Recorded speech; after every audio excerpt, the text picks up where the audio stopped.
Hello, আসসালামু আলাইকুম বন্ধুরা। আমি এখানে দুধ নিয়ে নিয়েছি। দুধটা গরম বসিয়ে দিয়েছি, স্বাদ মতো চিনি দিয়েছি, দিয়ে আমি কিছুক্ষণের জন্য নেড়ে ছেড়ে এখন আমি আগার আগার পাউডার দিয়ে দিচ্ছি পরিমাণ মতো। আমি তরমুজটা ব্লান্ডার করে নিয়েছি, নিয়ে এখন ছেঁকে নিচ্ছি। ছেঁকে তরমুজটাকে আমি একটা কড়াই বসিয়ে দিয়েছি। এখন তরমুজটা গরম করব। গরম করে আমি কিছুক্ষণ অপেক্ষা করব।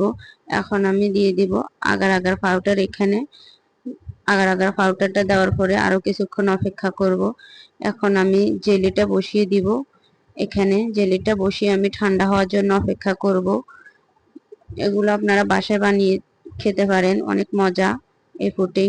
এখন আমি দুধটা ঠান্ডা হয়ে গেছে, জেলিটা ঢেলে দিব দুধের মধ্যে। দিয়ে আমি একটা টিফিন বাটি নিব। টিফিন বাটির মধ্যে আমি এই দুধটা জেলি মিক্স করে আমি অপেক্ষা করব ঠান্ডা হওয়ার জন্য। যতক্ষণ না ঠান্ডা হবে ততক্ষণ আমি অপেক্ষা করব।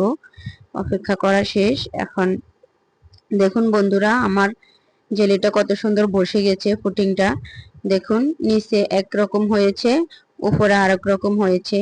এত মজা হয়েছে আমার পুডিংটা, খেতে অনেক ভালো লাগে। গরমের সময় এই ঠান্ডা ঠান্ডা পুডিং খেতে কারই না ভালো লাগে, সবারই ভালো লাগবে। বাসায় আপনি ট্রাই করে দেখতে পারেন।